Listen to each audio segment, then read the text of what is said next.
people are throwing away thousands of dollars overbidding exact match, and they need to be spending more on broad match campaigns.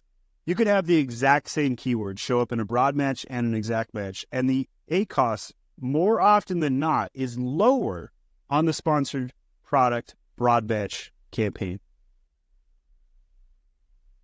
Today, we have the pleasure of having Stephen Pope on the channel. Stephen is the founder of My Amazon Guy, a full-service Amazon agency with more than 500 employees that manages $800 million in revenue for over 400 brands and helps them with all things Amazon, including PPC, SEO, design, and more.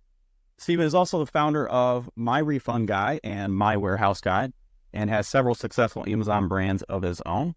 A best-selling author with his book, Amazon Selling Tips, and millions of views on YouTube showing sellers how to handle any Amazon problem. Stephen's expertise is unmatched in the industry. Stephen, thanks so much for coming on today and taking the time. It's a pleasure to have you on the channel. Thanks for having me on, Cameron. Excited to talk today. Yeah, absolutely. So we'll be talking about ads and, a little bit of this and that. But maybe before we dive into the discussion on Amazon PPC, for those that aren't familiar with you, Stephen, can you just share a little bit about your journey from, as I understand, being a TV reporter in Idaho to now founding a leading Amazon agency and becoming a leading expert in Amazon selling? Yeah, I loved being a reporter, but I hated working for the news industry. And I had a coming of age moment when I was doing a live weather hit in Wisconsin at 10 o'clock at night. Biggest blizzard hit the decade that the state had seen in 10 years. And my cameraman gave me the cue to go on the air. I couldn't see the cameraman, so I missed the cue. It was just an awful experience. My hair froze over. I had hair back then. And it's just been was just one of those times where you're like, man, I just really wish I'd home in my pajamas right now. And so it took me a couple of years, but I ended up getting into e-commerce after that. And along the way, I ran into this thing called Amazon. And I've been doing Amazon for a long time. I was part of their pilot program to test FBA. I was part of their pilot program to test PPC when they went beta with that. So I've been around the block. I'm one of the OG guys, and I'm still standing. There's a lot of OG guys, but not all of them are still standing, right? Yeah. And so what I love about Amazon is that it is the fastest way to grow a brand in e-commerce, bar none. Like within 6 weeks, you can have a fully functional, highly big sales engine going on the platform at scale. You can't say that about any other platform in the world at the same success rate. So that's why I love Amazon. I've been burned by Amazon too, though. And there's many things that have happened to me that make me go, WTF. I tried to launch a hot sauce bottle, which I keep on my desk to remind me how stupid Amazon is sometimes. Right? Like I paid $1,500 to build out this nice, beautiful label. I ship in 1,000 of these bottles to Amazon, but I do it in cases, thinking I'm doing this out of my house. I don't want to deal with prepping this myself. Amazon starts bubble wrapping it. And then my 5-pound glass bottles were shipped in padded envelopes out to the consumer. And I started getting text messages with glass shards in the mailbox, glass shards in the padded envelopes, and hot sauce on my front porch. And my dog ate some of this hot sauce that was sitting out of my package on my front porch. And there was just a mess, just a huge mess. And so every Amazon expert has experienced what I have. Every Amazon seller has experienced what I have. And that is that Amazon is not logical. It doesn't make sense. And there are many broken processes because Amazon is the most buyer-centric platform in the world, but they don't care about sellers. So that's where I come in. I've decided I'm going to be the most seller-centric Amazon agency in the world. And there's been a lot of fun things that I've been able to do and participate in. Cameron was telling me he first discovered me on the Ad Badger podcast, and we were talking about SEO. That was a masterpiece series, by the way. And I've been able to come to the market and talk about things that I think will help Amazon sellers, whether it's Amazon PPC, SEO. By the way, click-through rate, easiest way to grow sales on Amazon, bar none. And then conversion and designs and how A+ content indexes. Still have people argue with me about that in 2024, ironically. But there's just so many things that you can do as an Amazon seller. And so one of the things I've tried to do and focus on is here are the 2 or 3 things you must do. And go do these things today and have success. So that's been my journey. I've been doing this for 15 years now or so. Great. I mean, I can speak to that too. Like anybody that's been doing this long enough has their share of gripes with Amazon, but I agree. There's no better platform to launch products and grow brands and make money.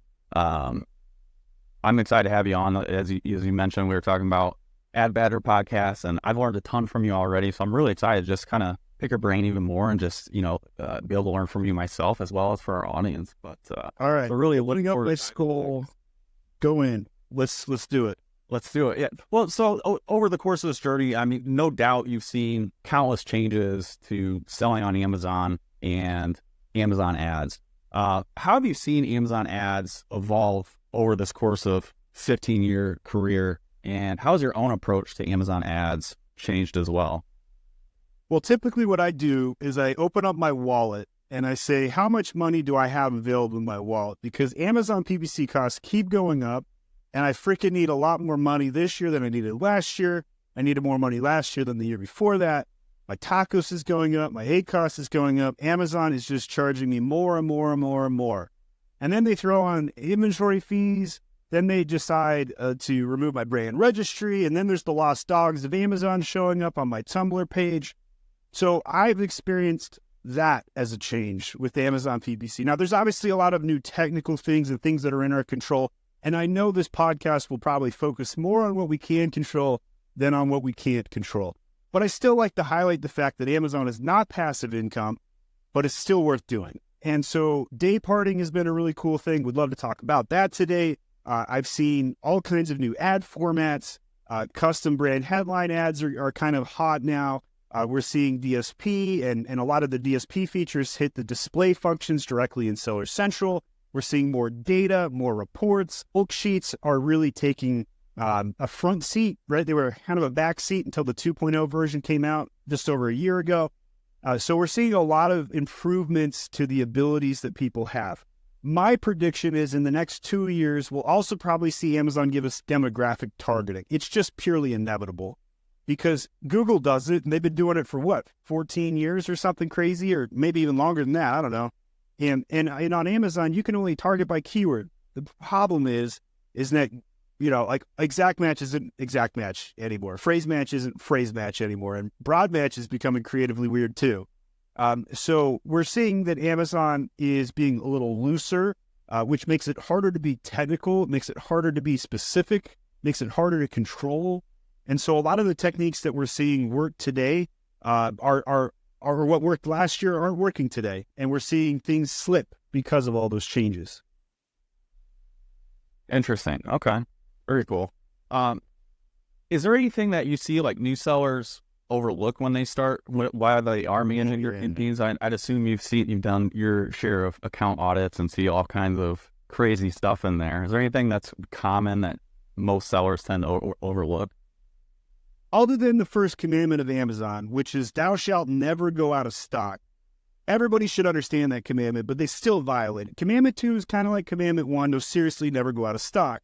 Like, besides that basic, if we go PPC proper, every time I open an account, the first thing I do, I go into the highest spend auto campaign and I look at negations. If the negations aren't present on the highest spend auto campaign, I already know everything I need to know about the PPC structure of this account. I already know if there's no PPC negations on the auto campaign that there's probably not going to be segmentation. I already know there's going to be mixed match types. I already know they're not doing day parting. I already know so many things. Now, the fun thing is sometimes when I go in an auto campaign, I see the opposite too. And I see good keywords negated. Then I also know a lot of things about the account as well. I also know that they think that the strategy from 10 years ago would work in 2024, which is, you start with an auto campaign, you let that run for 2 or 3 weeks, and then you start progressively promoting them to exact match. We also know that those things don't work anymore today as well. I've also, I'll go into a bid modifier campaign and I'll see, we got 300% up bids and a 30-cent bid. That also doesn't work in 2024 as well. So these are all the things that when I look at an account or an audit, those are the first things I look for. The first action I take, though, is to download a bulk sheet template file of all of the current ad campaigns. Why do I do this? Because if I F something up, I want to be able to revert it. If I go in and make a bunch of changes and I make it worse, I want to undo that stuff. So that's the first step you do after you look. You then download, and then you take a breath, because there's a lot of work that has to happen in the first couple of weeks when taking over an account. And people who are generally watching a PPC podcast, typically a PPC specialist running multiple accounts, typically an agency type person watching this or engaging. Very seldomly do we hear, like the brand proper watching PPC content. It does happen. But typically, the people that are watching this are spending 40 hours a week in PPC. Somebody that's spending 4 hours or less in PPC, that's just not enough these days. The techniques are cutting edge. There's just so many changes. You're going to be left behind. So those are the observations. I'm happy to go into detail on any one of those that interests you the most, Cameron. Yeah, I mean, you kind of brought up a lot of different points. I'd actually say our audience is probably primarily brand owners.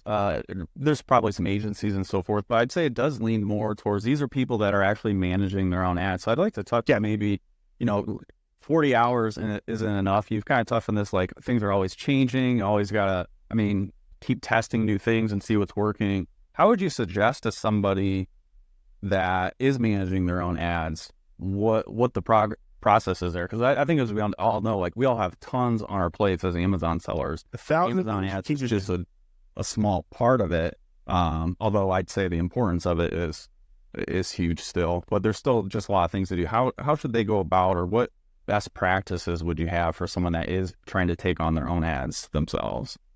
Oh, I think getting an annual audit at bare minimum from an outsider will give you some immediate quick wins and hits. Looking at the typical PPC best practices and listening to podcasts obviously is one of the most fantastic ways to do that. We host a PPC summit once a quarter because of that. And it's interesting to see, like, a lot of people are pushing all kinds of things that you can do, but you have to make a strategic decision on what to do. And I think as an Amazon seller or a technician, a PPC manager, whoever is listening to this, there's so many things on your plate. And so you have to set aside some thinking time to decide, like, what is my strategy going to be? And start there. If your strategy is, I've got to lower my cost to 32%, I've got to increase my budget by $5,000 today, I've got to do X, Y, and Z. And then you work backwards from the strategy in case in point. But there's some general tactics or best practices that almost always work for everybody. That is, always be doing keyword research, always launching new campaigns, adding negations to auto and broad match campaigns, creating a lot of different types of campaign structures to see where you can grow. Sponsored products, still, case in point, you need to spend 80% of your time working on sponsored products. There's no question about it. It's still the best place to spend time. But if you haven't dabbled in sponsored brands or sponsored display in a while, it's worth going over there and taking a quick peek.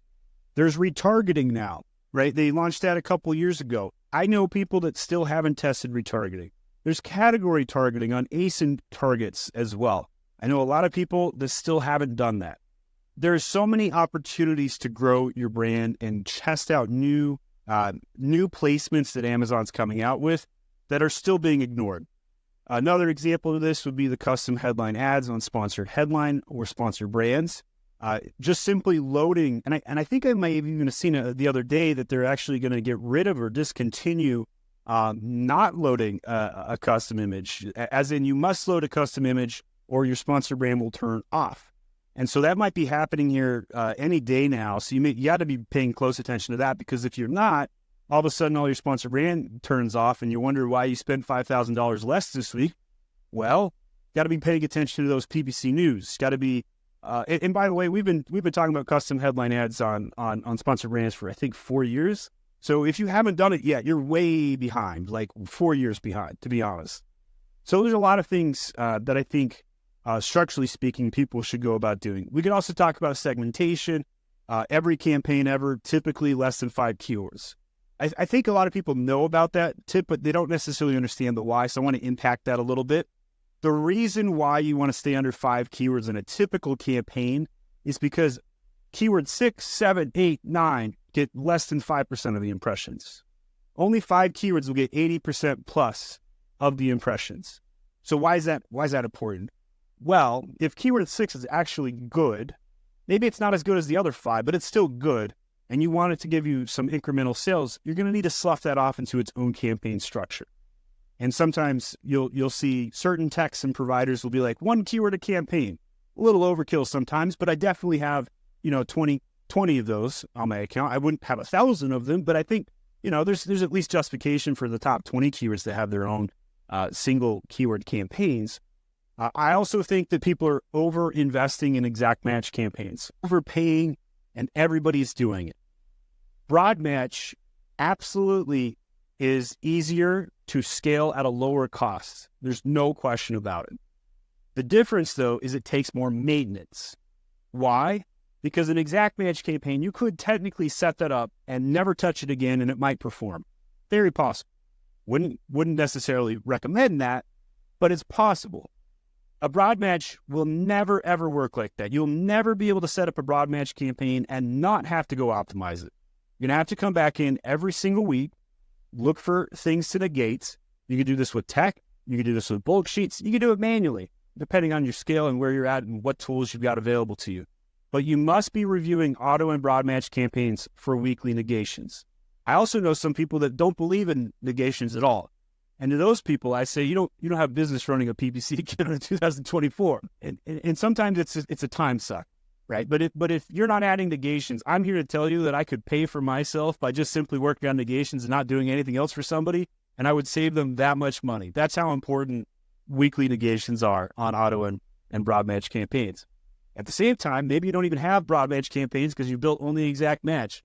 And that you're leaving some incremental sales on the table. I'd also pay for myself by going in there and just building out some broad match campaigns. So I know I'm wandering all over the place. So Cameron, focus me in where. No, you kind of beat me ahead of that. I was actually going to talk about campaign structure specifically because there is 1,000 different ways to structure campaigns. So you kind of beat me to that and touched on a ton of great points. I think I can agree with everything you said as far as, if you're just doing exact match, you're just not going to hit the volume. And I've seen in my own campaigns that I run that Amazon's almost had a shift to preferring using their algorithm, using those broad match, using those automatic campaigns. And the biggest mistake I see with the accounts I'm in is not negating. But that's always the first thing I ask. It's usually the first place I recommend they spend their time to make their campaigns more efficient, to make their to optimize their campaign. So you brought up a ton of great points. Is there any certain campaigns? You talk about headline ads, the sponsored brand, DSP, and all sorts of things. Is there one campaign type you would say sellers aren't utilizing enough of? If you had to just pick sponsored brand broad match, no, a sponsored product broad match, no question. Right? I've seen the amount of over-indexing in exact match is sickening. I think people are throwing away thousands of dollars overbidding exact match, and they need to be spending more on broad match campaigns. You could have the exact same keyword show up in a broad match and an exact match, and the ACoS more often than not is lower on the sponsored product broad match campaign. And that surprises people. They're like, how is that possible? It's because Amazon's rewarding the real estate accordingly. Even when you look at the search term report and you see the same exact keyword show up, the ACoS is lower. It's confusing, but that's just the reality of it. So I think broad match is underrated. I also think that Amazon changes the autocompletes at least once a quarter. We see new keywords come out. And if you're only using exact match or you're over-indexing there, the broad match capacity to get low bids overall in the campaign on things that other people are not bidding on is almost automated. That's why sponsored product broad match campaigns are so underrated. And I also think that not enough people have tested out day parting. There's a couple of reasons for that. To successfully day part, you must have an opportunity to, and I'm going to share my screen to show a little study here if I can. It's very difficult to do day parting. First, it's because you either have to use technology or you have to set this up independently on every single campaign manually. And that's a huge pain. There's no bulk sheet for day parting. Even a year later, there's not a bulk sheet. I'm very surprised by that. But here is how I would set up day parting. So here is a case study on how we did it and the rules that we built out. And so if I was going to set up day parting on a campaign, here is exactly the specific steps I would generally use. Now, you may need to customize this based on your own business reports, but essentially, this is the average that I see generically across Amazon. So I would first, step one, lower all bids by 10%. Step two, I would then go through specific days, day by day, adjusting my bids. So on Sunday, I would increase my bids by 25% between 9 a.m. and 9 p.m. I would then raise my bids on Monday, even more by 35% between 8 a.m. and 10, 15% from 10 to 5, and 25% from 5 to 10 p.m. Why did I choose these specific time frames and do day parting this way? Is because those are the times that we see the highest traffic volume and the highest conversion. And you can see that by looking here specifically in the business chart right there. So we see during those times, more spikes, more sales. And so by running the day parting during those times and upbidding, we're going to take more of that traffic. There's more traffic available. We're going to take more of it. It converts better during those times. It's logical to walk through why on a Monday at 9 a.m. it would convert better than any other time or day of the week. It's because that's what happens when you go back to work and you realize, oh, there's that one thing I really need this week. And you go into order mode. So the consumer is trained to do this. Everybody does it at work. Everybody does it on their cell phone. Maybe they're at traffic and they're like, oh, I need toilet paper, and they order that. Or, hey, I need to replenish my soap supply, and they grab that. Or they get to their office and they realize they're out of pens. There's a pen thief going around. All my pens on my desk are gone. So I have to order more pens. So we see that. You'll see the bulk of my operational changes are on Monday and Sunday. Then Tuesday through Thursday, I do 11 a.m. to 9 p.m. I just simply upbid it by 10%, which basically undoes our overall 10% reduction and brings it back to parity. The difference here, though, is that anything between 10 or 9 p.m. and 11 a.m. during those time frames is down 10%. So I spend less during those times where it's not as valuable. And then finally, I raise bids on Fridays between 3 and 8 p.m. by 5%. And the reason for that is I just see a slight uptick, but still not as good as Sundays and Mondays. And so those are the days of the week and timeframes that I have particularly seen. But it stinks because you got to set this up manually, but you can do it directly in Seller Central for the first time. They don't make it easy, though, for sure. Yeah, and you can only raise bids, and this is pretty common with anything Amazon does with bid modifiers, right? It's like they only let you bring bids up. So it is a lot of work for sure. And they do give you, there is a report now on the hourly data that you can download for your own account. So you can see what performance is on each hour. I would say from my own experiences, you do need pretty high spend and order volume to really get any significant relevance from that report. But if you want, what do you think the minimum spend threshold is?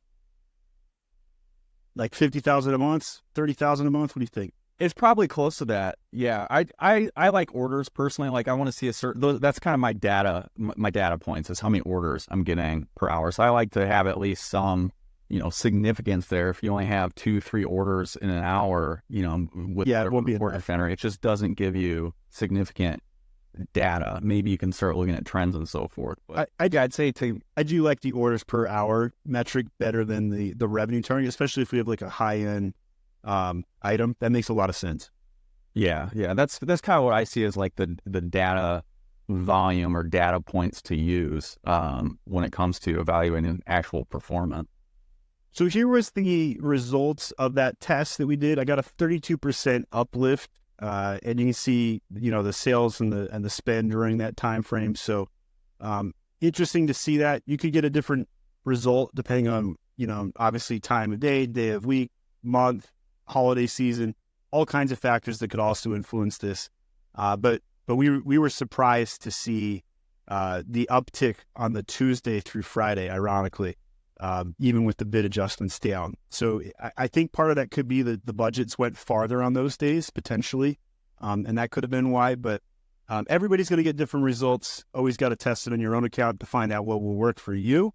and it does take a lot of effort to set this up. So if I don't know, if we divide, let's see how many orders that would be. So let's say we're both in agreement right around $40,000 in revenue or ad spend, excuse me. Divide that by an average unit price of say 25. So that means you need about 1,600 orders in a time frame in a month to make this worthwhile. So take it for what you guys want, whether you guys agree with that or not. But I think it makes a calculator to maybe figure out for sure, but it sounds probably right, because you got to think there's 24 different segmentations within each day, and then you have each day of the week that's going to be different as well. So you just end up needing a lot of data, plus just how variable and how much volatility there is from week to week. It's just going to take a lot. So I wouldn't maybe go by those reports for your own data, but I think you can take general trends. Yeah, you don't have to roll this out on the whole account, right? Yeah. You could take your top 1, 2, 3, 4, 5 campaigns and just test it there first. Then you don't have, to get the stroke or the heart attack from updating thousands of campaigns manually without tech. But it could add up, right? You could also have, 400 campaigns might work, and on the 5th it bombs, right? You could also test one campaign with high bids on Sundays and Mondays, like I suggested, and then on the other one do the complete opposite. Maybe your Tuesday through Thursday will outperform your Monday and Tuesday. So it's always worth testing to find out like what's going to work for your account, may not work for me, and vice versa. Test everything. It's kind of like the mantra of PPC, I'd say. Yeah, but that's also the thing that kind of makes me angry about listening to PPC podcasts. They're like, well, if I don't have general best practices, preach, where do I start? And so that's why I always try and give here's exactly how I would do it generically. And then you guys test all you want on your side. And of course, it's not going to work for everybody. But I always it always bugged me listening to PPC AMAs. They're like, well, it depends. No, it doesn't. There's some general best practices. Here are the general things that work generally. And if there's an exception, obviously there's going to be an exception. Man, I feel called out a little bit. Oh, I didn't mean to call you out. I was like, broad. It's like our house. Like, well, it depends. Cue the edit with the "it depends" sound bites right here. Yeah, exactly. You'll hear. No, I think you're right though. I'd agree with that. I mean, it is easy, caveat everything, and maybe we don't want to take responsibility with angry messages and so forth. But it's also why I don't do ad management myself. It's not a service we offer. We just don't want the accountability for it. And if you mess up your ads, it's kind of on you. But I mean, do you think this makes sense for somebody that's like you said, there's kind of best practices, and there's kind of best practices of what you should focus on at different levels of spend too. If you're a new seller spending under $1,000, $5,000 per month, there's going to be different things that take your spend further than what something like day parting. Are you going to get enough lift out of day parting versus spending that time and effort, maybe focusing on some other things? And maybe, for new sellers, strong feelings on this one. Yeah. If you're not doing weekly negations, you have no business doing day parting. If you haven't done campaign segmentation and you've got mixed match types, or you have more than 5 keywords, day parting is way more on the advanced side. You shouldn't be even dabbling in that until you fix some of the basics. No question about it. Could you touch on campaign segmentation? I mean, we've kind of talked about structure. Do you have a preferred structure, or more best practices you can go into with that? I'd love to talk about segmentation though. Yeah, I think naming conventions are a little boring to talk about, but I'll touch on that briefly. I think that if you name things well enough that you understand what's going on, that's the important part. How technical you want to be and what exactly you put in the naming conventions, I think is second to that. And then in terms of what you do in the actual campaigns, we do generally see mixing match types lead to less performance. Amazon is going to push more ad spend to the broad match versus the exact, as one example. Cannibalization between keywords, between ad groups also occurs when there's too much going on in some of those campaigns. For whatever reason, Amazon does seem to treat campaigns in isolation, but when it comes to ad groups and keywords, they don't treat them in isolation. They do relatively optimized impression sharing a little bit differently at the ad group or keyword level. So if you build 1,000 campaigns and 1,000 keywords separated by each campaign, I'm here to tell you that Amazon will probably weight those equally at first and over time build them up. But if you had a campaign with 1,000 keywords in it, which I don't even think is possible, but it might be, I wouldn't do that.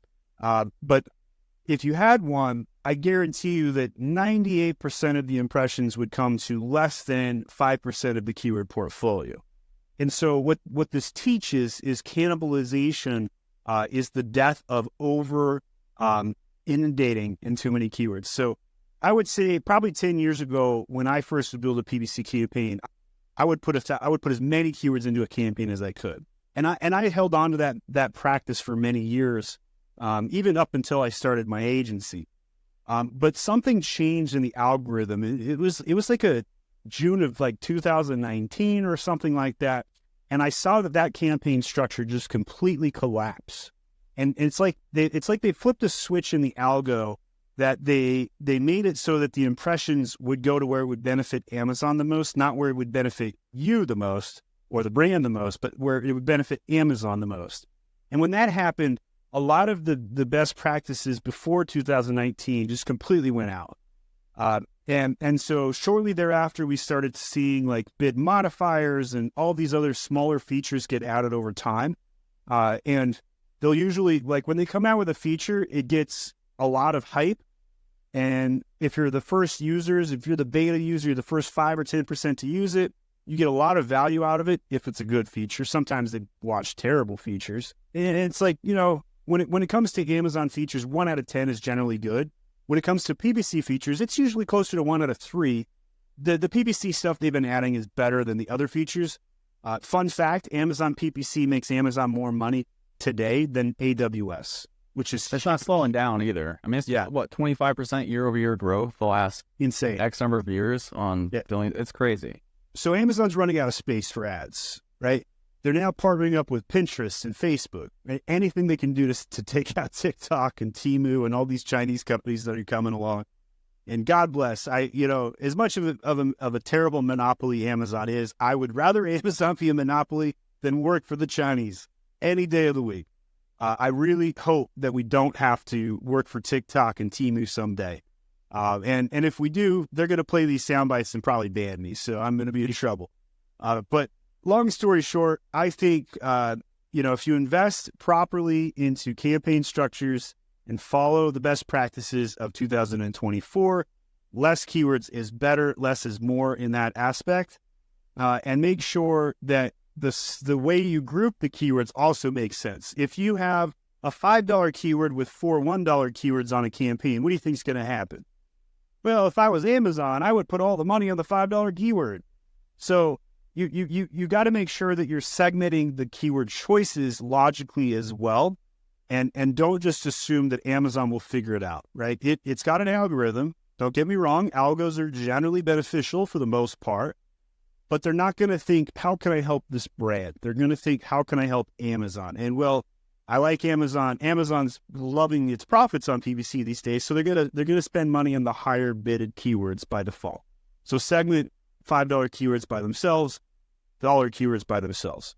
A lot of people don't talk about the bidding methodologies having implications.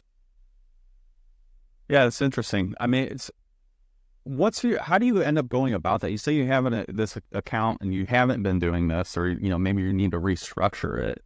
How do you end up going about this, or just on a day-to-day or week-to-week? What does that end up looking like for someone actually managing their account? Say they have hundreds of campaigns.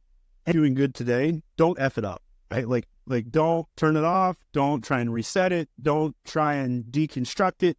If you don't need a surgeon, don't call a surgeon. What instead you should do is start creating new campaigns that fix the problem, right? But again, don't go back and turn off good campaigns. Your new campaigns might perform better. And when they do, you could then decide what to do with the old ones. But if you generally buy the concepts that I'm selling today, and you were going to start fixing your account, the worst thing that you would do is just pause everything and start over from scratch. Don't do that. You got to do this slowly. You got to start making new campaigns with the best practices, comparing the results. And by the way, the first 2 weeks, the old campaigns might still win.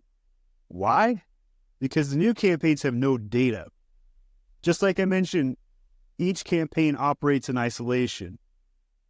all the campaign history operates in isolation. So if you have 1,000 orders in that one campaign, that campaign, structurally speaking, should perform better than a 0-order campaign, even if the bids were higher. So when you start those new campaigns up, it really is going to take 2 weeks of data collection for them to get to parity or slightly beat the other ones. The ways you could accelerate that, wait for seasonality uplifts. Right? So if you do a bunch of new campaign creation right after Black Friday going into the Christmas rush, chances are you're going to have a good time and you're going to have some better results. If you launch a Prime Day campaign, chances are you're going to probably do okay. Right? Those are isolated keywords that usually have a spike and you can ride the waves. Best time to launch a product, in my opinion, is Black Friday week. A lot of people don't talk about this. They're like, what do you mean? Why would I launch it right before the rush? Because that's when it's converting the best, and you don't even have to lower the price to start selling it. And a lot of your competitors start stocking out, and you just pick up the wave. So it just works out to do it that way. Worst time to launch a product, probably July, which is why they made up a holiday called Amazon Prime Day. Don't get me started on Prime Day, because I think it's a waste of time and a waste of resources, and nobody's making money on Prime Day except Amazon. But having said that, if you create a Prime Day campaign, it might do better than your average. Maybe, sometimes, especially if you're running a coupon. But then you won't make a margin. So you're robbing Peter to pay Paul, so to speak. But the reason why I don't think Prime Day matters is because if you look in July and you look at the week in, week out, and include Prime Day sales, you're basically seeing a lower conversion the week before and after Prime Day for a high conversion during Prime Day, and then it levels out. It's like static. And a lot of people don't talk about this. And I'm kind of surprised that not enough people talk about this. And I think part of the reason is the biasness of the PPC network is that we want people thinking Prime Day is important, so people keep us on staff and pay us agency fees and pay us tech fees and pay whatever fees to get extra campaigns set up for Prime Day. But in reality, I don't know if it's worth doing. And we don't go to our clients and say, hey, we should set up a bunch of Prime Day campaigns. We'll have a couple of modest things set up on the side. We'll ask them, can we increase bids? But we don't put a lot of eggs in that basket. I can't disagree. I can't say I've ever gotten too excited about Prime Day. Maybe the first one I participated in. First one, yeah. After that is killer. Yeah. Then how about like Prime Day in November, and we got Prime Day in April, and whatever. It's like at this point, we're going to have one once a month soon. Yeah. And here's your monthly way to lose money by selling on Amazon. Here you go, Prime Day. I don't think it's too early to talk about Black Friday, though. I mean, I know we're several months out, but I mean, I don't think it's ever too early to start prepping for that. I mean, by the time you get a campaign set up, launch a new product, create a new product, all that takes time. It does, and I'll be honest. I don't think many people realize how they can schedule campaigns. Like you can set them up with the date in advance. Sounds really basic, but it's 100% ignored. So if you wanted to set up your Black Friday campaigns in the middle of June, middle of July, you can. And by the way, most of the keywords that you're going to use this year probably are what was used last year anyway, and everybody's got the data on it. So click a couple AI buttons later, and all of a sudden you're ready to go. And you can go to your boss and be like, look how awesome I am. I set up our Black Friday campaigns, but please don't fire me. Keep me on staff. I'll still add value later. There's, you got to be careful about how much you sell, but, there's a lot of things you can do. The historical data is such an important point, though. I think a lot of people end up missing this, is that search term data. If you've been advertising for some time, you have the search term data, but how many sellers end up losing that because they didn't download reports or schedule reports, and they just lose all this data that they paid for through their ad spend? But that's so useful to go into next year. And I do the same thing in my seasonal periods. I can just look at June's a big month for me with Father's Day. And then, of course, Q4, like a lot of sellers. You can just look at last year's and see what your best performing search terms and keywords and so forth are. And chances are, I launched a successful Mother's Day product 3 years ago. It was a mom box. I sold $144,000 in the first 30 days of launching the product. I got the #1 organic rank for the keyword gifts for mom the day before Mother's Day, and I had no reviews. I didn't do any external traffic. I just did $5,000 on PPC spend for the keyword gifts for mom, broad match. Single keyword broad match campaign. And that was the bulk of my success. So I spent $11,000 on ads in total. almost half of that, $5,000, was spent just on one broad match keyword. So for Father's Day, gifts for dad, gifts for father, same thing. You could set that up and be ready. There's obviously a lot more segmentation you can do to get technical, and there's 1,700 different keywords you can throw into some campaigns. But I use this case study as a case in point that if you just do the most basic thing, one broad match keyword, gifts for mom, Mother's Day gifts, with the product that makes sense, you can do some damage. You can do some sales. And so if you don't change your keywords for the seasons, I think that's a mistake, right? Like there's a lot of opportunities to ride seasonal waves. Maybe a Netflix show goes out, you're selling chess sets, Queen's Gambit comes out. If you don't have the term Queen's Gambit in some of your campaigns, you're missing out on 80% of the sales that week when stuff like that happens. Stranger Things comes out with a new thing. All of a sudden, there's certain songs that are going viral. There's certain cups that are going viral. So there's a way to monitor the virality or the seasonality of things. Some things are going to be obvious. Some things are going to happen every year. Other things are going to be more event-based. So, but you gotta rotate keywords. You gotta rotate your campaign structures. Don't just keep things static. I'll give you one more example. Pricing.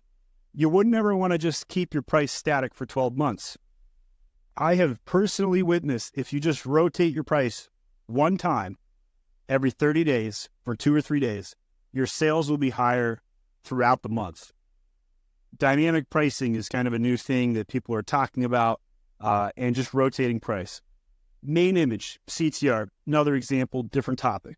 If you just rotate or change your main image to increase your CTR or simply add a keyword to your main image, your PPC ACoS could go down a couple of points. Why? Because if you're advertising half your budget on the keyword gifts for mom, and then you put gifts for mom in the freaking keyword on the main image, what happens? I typed in gifts for mom. This is the gifts for mom. Boom. Pot. Purchase. Click. And when your CTR goes up, your conversion typically goes up too. And an average PPC click-through rate, what are you seeing these days on your site, Cameron? Is it still somewhere between like 0.35, something like that? Yeah, I'd say like 0.4% click-through rate is probably just average. Average. Of course, depends on, top of search versus product pages, far lower, top of search, far higher, but aggregate, probably about 0.4. And then, of course, it depends on what you're selling and everything else. But so I see similar data to that, and having a higher click-through rate typically, from my experience, lowers my PPC costs. Why? Because Amazon wants to reward higher click-through rate, because higher click-through rate means higher conversion rate, and Amazon has correlated data that like indicates this. So if you focus on click-through rate, your PPC costs go down, your conversion goes up. That might very well be the most important thing somebody takes away from the podcast today, is that instead of doing all the other basic things we mentioned, just fixing the main image. If you can do a 5-second litmus test and show your image to grandma and she can't tell what the item is, you have a problem. If you haven't run an A/B test on your main image in a while, you have a problem, right? And so sometimes people structurally forget, like if you don't get the main image right, the PPC's jobs team is a lot more difficult. Somebody's going to clip this podcast out, put this exact segment and send this to their boss and say, hey, remember that main image thing I talked to you about? We got to improve our CTR. And if I don't do that, then it's going to be impossible for me to reach our ACoS goal. That would be a true statement, right? Like you got to have that fixed. You got to have that right. This actually brings me to one of the questions I wanted to bring up, because we talk a lot about performance and results, and you brought up a few metrics. But I mean, what does performance mean? I guess what I want to get to is what metrics do you find to be the most revealing? I mean, you mentioned CTR and how important it is, and maybe it's slept on. Maybe I've slept on it too, where it's been more of a what I'd consider a tertiary metric how I analyze campaigns. What other metrics do you find to be most important in your campaign optimization or analyzing? So I'm going to agree with most of the Amazon experts, PPC experts, about ACoS, TACoS, and traffic and all that. So I'm going to sidestep what people normally say. I'm going to say the one thing that nobody's talking about, and that is go into your search query performance report, look up metrics that showcase your impression share is higher versus your click share, or vice versa. And on keywords where you have a higher density of impression share and clicks are lower, I would lower your PPC spend. Why? Because your main image sucks and you need to improve it. And then in the reverse, where you have campaigns that are getting a higher click-through rate market share and your impression share is low, I would double your PPC spend. Why? Because when people see your product, they're clicking on it. This is the click-through rate. This is the impression share. So if you see this, bring it to this. Also, if you see your impression share and your click-through rate like this, bring it to this. You want to stabilize these two metrics. Nobody talks about stabilizing impression share and click-through share as it relates to advertising, because it's not on the advertising console, so people just ignore it. But the Search Create Performance Report is a massive tool for advertising to go in and utilize. So stabilizing impression share, click-through rate could be the most important thing, could be your entire framework on how to run ads. Spend more on things you have a high click-through rate on compared to your impression share. Spend less on ads or keywords where you have a high impression share and a low click-through rate. Interesting. I'm going to have to look at that for my own. That's not something I think I've heard from anybody yet. So that's really interesting. And that's done through like the impression share reports that you could download. Brain Analytics, right? Brain Analytics. So Search Create Performance Report. I also like to call it the ICAP marketing funnel. So when it first came out about 2 years ago, I launched an entire campaign talking about ICAP, impressions, clicks, add to carts, and purchases. And the I and the C are way more important than the C, than the A and the P, right? IC, way more important than the A and the P. ICAP, impressions, clicks, add to carts, purchases. The reason why I index higher on impressions and clicks is because more people are focused on the conversion. And Amazon's already solved that. Regular conversion rate's 10%. But the average click-through rate can be fixed with a couple of minor changes. Switching the image, updating the price, changing the title, generally in that order. And so I have found a lot of success in growing sales, improving performance on PPC by just simply focusing on these key ingredients. Awesome. I have one more for you. What's one thing sellers are doing now they should stop or do less of? And then one thing they aren't doing now or doing enough that they should start doing? Stop going out of stock.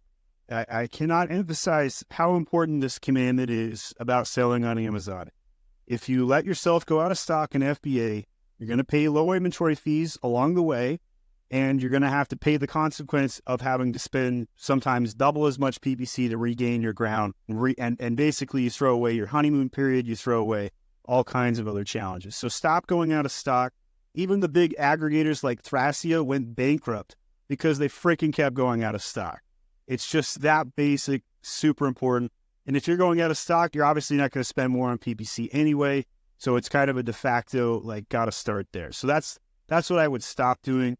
And what I would start doing is I would start adding negations once a week to your auto and broad match campaigns. You will thank me later for saving you hundreds of dollars. Perfect. Steven, thanks so much for coming on the channel today.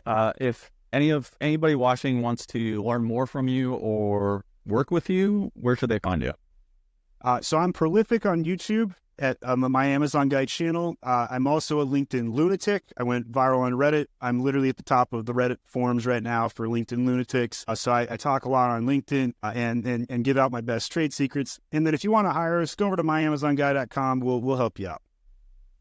Great. Thank you so much. We'll have links for all of that in the description. And thanks for your time, Steven. Hope to have you again. Thanks for bringing me on, Cam. Appreciate it.